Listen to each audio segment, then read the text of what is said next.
নমস্কাৰ ছাৰ বাইদেউসকল। চৰকাৰী কৰ্মচাৰী আৰু পেঞ্চনাৰসকলৰ দৰমহা আৰু পেঞ্চন বৃদ্ধি সন্দৰ্ভত এটা বৃহৎ সুখবৰ প্ৰকাশ পাইছে। হয়, 34% বৃদ্ধি পাব দৰমহা আৰু পেঞ্চন। এয়া চাওক, এই পেপাৰখনতে আজিৰ এই সুখবৰটো আছে। প্ৰথমতে চাব, কাৰ্যকৰী হ'ব জানুৱাৰীত। 34% বৃদ্ধি হ'ব কেন্দ্ৰীয় কৰ্মচাৰীৰ দৰমহা। তলত কৈছে কমেও 34% বৃদ্ধি পাব কেন্দ্ৰীয় কৰ্মচাৰীৰ বেতন। অষ্টম দৰমহা আয়োগৰ সিদ্ধান্তত চৰকাৰে মোহৰ মাৰিলেই চাকৰিয়ালে বৰ্তমানৰ তুলনাত অধিক ধন লাভ কৰিব। সমানে বৃদ্ধি পাব পেঞ্চনো। দেশৰ কেন্দ্ৰীয় কৰ্মচাৰী আৰু পেঞ্চনাৰসহ মুঠ 11 নিযুত কৰ্মচাৰীয়ে অহা বছৰৰ জানুৱাৰীৰ পৰাই সৰহীয়া মাত্ৰাত ধন লাভ কৰাৰ সম্ভাৱনা আছে।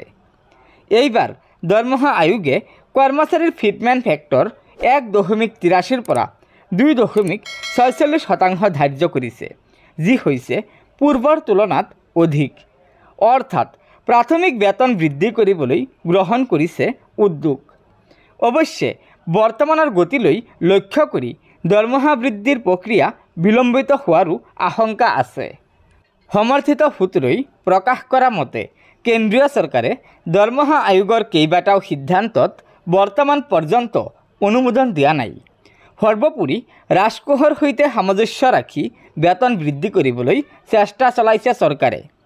আনহাতে বিগত সময়ত চৰকাৰে কেন্দ্ৰীয় কৰ্মচাৰীৰ বেতন 54% বৃদ্ধি কৰিছিল।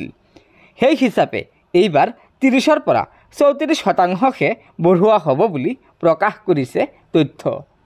গতিকে ছাৰ বাইদেউসকল, এয়া নিশ্চয় চৰকাৰী কৰ্মচাৰী আৰু পেঞ্চনাৰসকলৰ অষ্টম দৰমহা আয়োগৰ ওপৰত এটা বৃহৎ সুখবৰ যে অতি শীঘ্ৰে চৰকাৰী কৰ্মচাৰী আৰু পেঞ্চনাৰসকলৰ দৰমহা আৰু পেঞ্চন 34% বৃদ্ধি পাবলৈ গৈ আছে।